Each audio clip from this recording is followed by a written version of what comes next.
Meus irmãos, a paz do Senhor Jesus, bom dia a todos. Quero passar aqui para desejar para você um feliz ano novo sobre a tua vida, né? Estou aqui nesta manhã retirando para caminhar um pouco, para estar em contato com a natureza, que é muito bom isso, o silêncio, né? O silêncio do homem e o falar de Deus, porque Deus ele fala através dos ventos, através do pássaro, através da calmaria. Então, esta manhã, estando aqui nessa caminhada, tirando um momento aqui para falar com vocês de assuntos aleatórios, né? Envolvendo várias coisas. Pode ser que fique um pouquinho longo o vídeo, mas não deixa de ver não.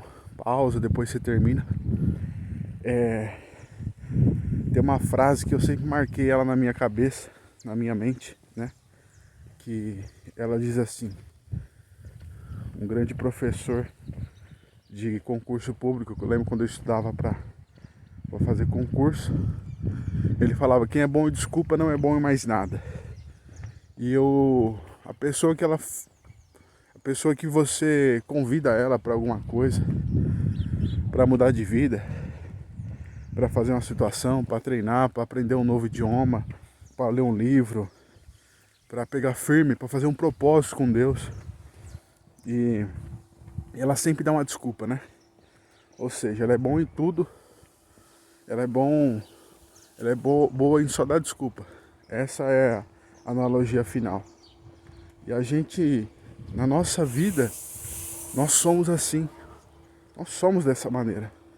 A gente se inventa dando desculpa para tudo. Não pode aparecer às vezes um obstáculo, uma situação que a gente já é motivo de desmarcar aquilo que foi marcado, já é motivo de não ter mais o interesse, mais o ânimo que teve quando começou, quando iniciou. Então, nós precisamos ter uma ativação melhor do que motivação. Como assim? A motivação, ela é o que você precisa para executar aquilo naquele momento, né? E depois aquela vontade ela vai embora. Só que a ativação é uma pessoa que ela não precisa de motivação, ela não precisa ter um clima, ela não precisa ter um incentivo, ela não precisa ter nada disso que conspire para que ela faça aquilo. Para que ela vá treinar, para que ela vai fazer um propósito com Deus, para que ela vai cumprir aquilo que ela determinou. Consegue entender? Porque nós temos a visão de olhar que as advertências, os empecilhos, as situações que aparecem no nosso caminho na hora de fazer alguma coisa, só é na nossa vida. Nós temos esse parâmetro de pensar que só é difícil para nós, só nós que temos situações, às vezes impossíveis de se resolver e não conseguimos executar aquilo. Porém, isso é uma grande mentira, porque todos temos as nossas dificuldades, os impedimentos que tentam aparecer, as pedras de tropeço que tentam aparecer no nosso caminho. Mas cabe a nós, conforme vamos como que eu posso te dizer, nos empenhar diante disso, né? Existem aí 4 níveis da unção. Os 4 níveis da unção é muito forte, meu Deus. Mas o interessante é que tem líderes espirituais que, por não levarem a obra de Deus a sério, não levarem o que fez a sério, não consegue chegar nem no primeiro nível da unção. Não consegue romper.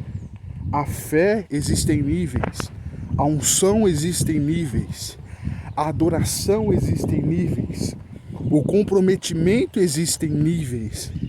O que mais adoece o coração do profeta e dos profetas de todo o Brasil é que, em ver essas pessoas que estão com um nome, com um cargo, fazendo algo para o Senhor, mas fazendo relaxadamente, fazendo de outra maneira. Isso eu não falo somente para quem tem cargo, não. Eu falo para todos que já ocupa um tempo na casa de Deus, né? E se a gente entendesse que nós temos um propósito a ser cumprido, e nós temos um dono, que esse dono zela por nós, para que esse propósito se cumpra, nós pararíamos de perder tempo com as coisas que não é para perder. Porque nos foi dado fôlego de vida. Pega isso é muito forte. Foi nos dado fôlego de vida. Foi nos dado a oportunidade de executar um propósito ao qual Deus colocou no coração de cada um separadamente, que não é igual. E tem pessoas que perdem a vida. Isso é muito forte. Perdem a vida sem ao menos descobrir o seu propósito, sem ao menos executar o seu propósito. Então o que eu tenho para você nesta manhã, Deus não te chamou para ficar nas margens baixas. Deus te chamou para ir para águas profundas. Deus não te chamou para ser cauda. Deus te chamou para ser cabeça. Deus te chamou para você, quando pisar num determinado local, e aquele ambiente ser tomado pela atmosfera que você está buscando, do profético, da unção, entende? Não é a energia do lugar, das pessoas, que tem que afetar você, mas é a sua energia que tem que afetar as pessoas. É dessa maneira. Quando Jesus ele pisava, chegava na Galileia, na Judéia, em Cafarnaum, toda a atmosfera já mudava. Qual atmosfera? Aquela atmosfera que não podia, que não conseguia, aquela atmosfera de incredulidade, ela era despedaçada através do jugo, que é a unção. Ou melhor, a unção quebra todo o jugo, né? Então, nós precisamos, aproveitando já, né, que está terminando o ano, mas uma nova vida, um novo nascimento, novas ações, não é se deixar de levar com um ano novo, não, é só o calendário que está mudando. É a partir de qualquer momento que você pode virar a chave da tua vida e falar: eu tenho que parar de ter uma vida medíocre. E essa é a verdade, a vida medíocre. Por que a vida medíocre? Porque você lê as escrituras, você não confia no que está lá. Você lê as escrituras, você toma posse da palavra, no próximo culto você nem aparece no culto. E aí? A culpa nunca foi das pessoas. A culpa sempre foi nossa. Então, grava isso, essa frase. Quem é bom em desculpa, não é bom em mais nada. Se a pessoa... Um exemplo. Outro dia eu tinha visto no Instagram do Pablo Marçal, que ele estava vendendo um dos métodos dele, e ele colocou um caixão representando uma pessoa assim, deitada lá, né, que está destruindo a sua vida com as coisas desse mundo. E naquele círculo de flores, que eu me esqueci o nome estava escrito: morreu dando desculpa. Então, e aí? Será que nós vamos morrer dando desculpa para tudo? Vamos aprender um novo idioma? Ah, não consigo. Vamos treinar? Não consigo. Vamos fazer um propósito de ler a Bíblia durante 3 meses? Não consigo. Vamos fazer um propósito de orar na madrugada? Não consigo. Vamos fazer um propósito de não perder nenhum culto? Não consigo. Vai morrer dando desculpa. Para cada oportunidade, para cada situação, é uma desculpa. Interessante que quando você vê que Deus ele unge uma pessoa, ou ele tem um propósito para com ela, a última coisa que ela vai fazer é descansar. É porque ela foi ativada, né? E quem foi ativado, ele foi promovido a servir. Isso é forte, eu já falei em outros vídeos, que o maior propósito de uma chamada é servir. Meu irmão, eu falo para você, escuta isso. Conforme você cresce nos níveis, vou falar até do natural, depois eu falo do espiritual. Conforme você cresce nos níveis eclesiásticos, você já aumenta a responsabilidade, já aumenta a obrigação, já aumenta tudo. E agora pro nível espiritual, conforme aumenta a tua unção, mais trabalho, mais serviço, mais demanda você vai ter. Consegue entender? Então Deus não chamou a gente para ficar parado, sentado numa cadeira. Deus chamou a gente para trabalhar. Lembra quando Deus usava os profetas? E ainda usa. Para falar assim, ó, Deus tem uma obra contigo. Então para pensar só rapidinho. Uma obra. Cara, obra é mão na massa. Obra é fazer o que tem que ser feito. Obra é se empenhar naquilo que você foi chamado. Dessa maneira. Imagine algo comigo. Se numa obra isso é forte. Deus é tremendo, hein? Se numa obra só tem uma pessoa colocando tijolo, batendo a massa, buscando cimento, colocando os alicerces, quanto tempo que essa obra não vai demorar para crescer? Agora imagina, se todos, de alguma maneira, colocar a mão na massa e fazer um pouquinho que sabe. Consegue entender? Esta obra, sabe o que acontece? Ela cresce. Eu vou repetir para você ouvir. Essa obra, ela cresce. Jesus, quando nos chama para uma obra, ele não chama para a gente ficar parado, estacionado e se conformar com aquilo que nós estamos vendo. Se a nossa visão chegou nesse ponto, a gente já tem que abandonar, porque o evangelho não é isso. O evangelho é pregar o reino. O evangelho, no final do culto, tem a alma se rendendo. Como que tem a alma se rendendo? Com o propósito na igreja, com o joelho no chão, com o jejum. Se no final do culto não tiver alma, não tiver visitante, não tiver alma aceitando Jesus, alguma coisa está errada. E sabe o que está errado? Alguém não está se empenhando como era para ser empenhado. Porque a igreja, ela funciona em unidade. Porque o apóstolo, o pastor, o missionário pode vir ganhar as almas, mas depois a igreja precisa abraçar, os líderes precisam pastorear e visitar essas ovelhas. Porque senão acontece como Jesus falou na parábola, né? Elas se sentirão desraigadas. Então, que não passe do mês de janeiro para você virar a chave da tua vida e entender que Jesus chamou para você para ser pleno no corpo, na alma e no espírito. Você vai ser uma pessoa empenhada no seu trabalho, na sua família, na obra de Deus em todas as coisas. Porque, consequentemente, quando você procura tempo para Deus, Ele vai te abençoar.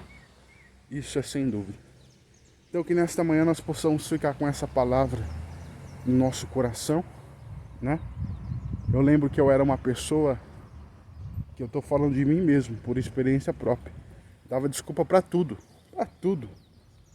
Vamos correr? Ah, não posso, aí não é para mim, não tenho tênis. Vamos fazer alguma coisa diferente? Não posso, não é para mim. Depois que fui ativado, queridos, eu corria debaixo da chuva. Sábado de noite, acordava de madrugada para ir correr. Acordava de madrugada para estudar. Depois na academia, depois trabalhar. Depois lia a Bíblia. Eu fazia acontecer. Tem tempo. Somos nós que desperdiçamos o nosso tempo. Às vezes eu quero fazer uma coisa, eu preciso de silêncio. Acorda mais cedo, velho. Vai ter que ter um sacrifício. Tudo na vida tem um preço. Acorda mais cedo, quando todos estão dormindo, você tem silêncio na tua casa, você não consegue ler a Bíblia. Às vezes que você tem filho pequeno, que você tem tarefa, que você mora com mais pessoas, acorda mais cedo. Faça igual eu fazia. Eu tenho déficit de atenção, e quem tem déficit de atenção, qualquer barulho, qualquer coisa te dispersa, te tira do foco. Então o que eu precisava fazer? Acordar mais cedo. Eu acordava mais cedo e fui pegando as dicas de quem já fez e falando, rapaz, dá certo mesmo, né? Coloque metas na sua vida. Vou começar a ler livro. Vou começar a ler um livro por mês. Vou começar a ler um livro por semana. Faça acontecer. Dentro de um livro tem uma pessoa que demorou aí cerca de 30, 40 anos para descobrir o que ela descobriu. Colocou dentro de 100, 200 páginas. Que tal você comprar esse livro por um valor de R$60? Tacar dentro da tua mente. Tacar 60, jogar 60 anos, 70 anos dentro do teu corpo. Agora, isso um livro. Agora imagina 2, 3, 4, 5, 6, 7. Em 2019, eu consegui ler 19 livros. Pequenos e grandes também. Então, eu tive que fazer acontecer. Ninguém vai fazer por nós. Não vai chegar aí uma hora e explodir. Tá pronto aqui, tá cheirado, tá tudo. A gente tem que correr atrás. Mas não é pra você ler tanto livros assim e não absorver. Foi o que eu aprendi com isso também. Tava na velocidade lá, preciso ler, preciso absorver conhecimento, tacar pra dentro informação. Só que nessa correria às vezes passa muita coisa e você não pega o que é suficiente. Então vale mais a pena você ler. Põe aí 7 livros por ano, que é o mínimo, né? Você pode ler mais. Mas absorver o máximo que eles têm. Livros bons. Então, comece um ano pegando um caderno e colocando ali o que tem que ser mudado na tua vida. A parte espiritual que não é para com você, mas fazendo a obra de Deus, se dedicando, colocando nas mãos deles, ele vai fazer. Mas você vai ver que se você colocar 20 pedidos dentro de uma lista, de uma folha, 10 dele ou 15 é a nossa parte que tem que fazer e 5 é somente Deus. Então faça esse exercício. E aquilo que não dá para você fazer, eu tenho certeza que o Deus que você serve, que eu sirvo, fará. Amém? A minha oração é para que você tenha um ano de 2023 abençoado, o ano de 2023 de despertamento, de rompimento, de avanço espiritual, emocional, mental. Que você possa enxergar uma oportunidade nos momentos difíceis. Que você possa olhar tudo como uma forma de gratidão. Que você possa olhar tudo como uma forma de uma oportunidade para me fazer algo novo. E romper. Para alguns o ano de 2022 foi perdido. Por que perdido? Porque não executaram nada do que a palavra de Deus disse. Não mudaram sequer uma vírgula da sua vida. Não sequer fez um propósito com Deus que tocasse o coração de Deus. E queria uma vida transformada, não tem como. Então no ano de 2023, que você não se conforme com a situação que você vive, seja em qualquer área, e busque uma melhora, e busque uma transformação. Diante da palavra de Deus, diante da nossa vida, que nós possamos trazer para a nossa existência o sobrenatural de Deus. Amém? Essa manhã, muito fresca aqui, dando uma volta, e eu abençoo a tua vida. Você que é membro aí da nossa igreja, e você que vai ver esse vídeo que não é também, eu te convido a ter uma experiência muito boa de viver, não somente estar de pé vivo, mas viver. Sair de uma cama, sair de uma situação, sair de uma depressão, sair de um cenário, sair do comodismo, sair da ingratidão, sair das situações que me levam para a ruína e me levantar. Quando Deus falava com algum profeta, com algum servo diante da Bíblia, ele sempre dizia: levanta-te, porque eu falo com você de pé. Levanta-te dessa situação e tenha força para mudar. Que Deus abençoe seu dia. Gabriel Mancini, em nome de Jesus, eu deixo essa palavra para a tua vida nesta manhã. Deus abençoe.